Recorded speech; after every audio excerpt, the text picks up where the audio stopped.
Hello folks, this is Yamil Sued for Gunstock Reviews. We're here in Phoenix, Arizona at the home of Enloe Customs with Marty. How you doing, Marty? Good.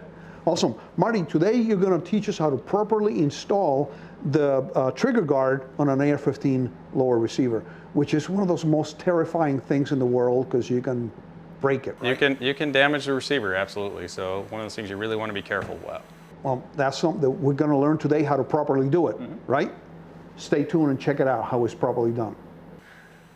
Okay, now we're going to install the trigger guard, right? So we can do this before or after we install the trigger and the hammer, right? But in this case, right, if that's in there, we could accidentally manipulate it. We could actually pull the trigger or something and the hammer could go down. And it's just kind of something that's in the way, right?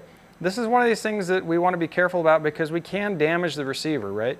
The receiver can damage because these parts right here, these little tabs can bend or break off, right? So we want to be certain that we have a bench block, right?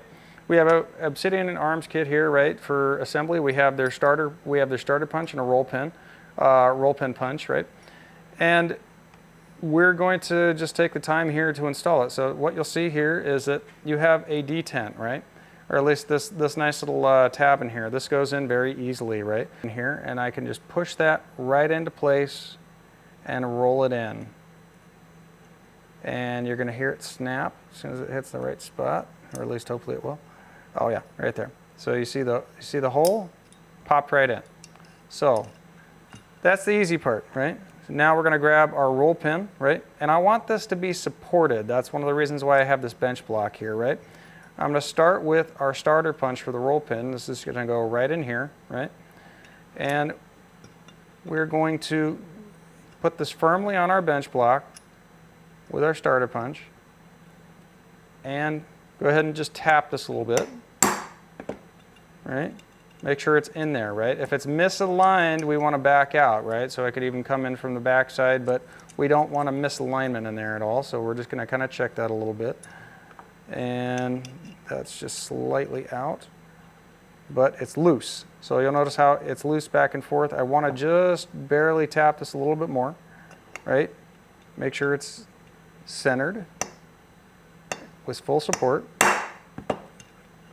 Still a little tight there, right? Not quite where we want it. So I can take this roll pin punch in here. I can actually tap this in place a little bit. A little bit.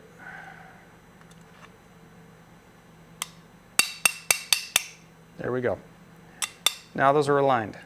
So now we've got that down most of the way with our starter pin. We don't want this to go down all the way flush because you're going to get a nice ring in the aluminum if you actually punch this all the way down. So we're using this starter punch as a starter. That's it.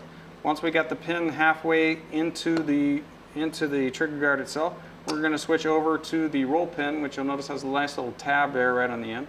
Right? Finish that.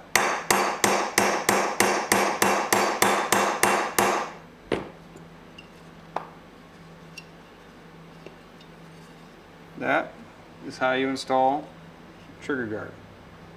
Thanks for watching Gunstock Reviews. Remember, stay safe and have fun at the range.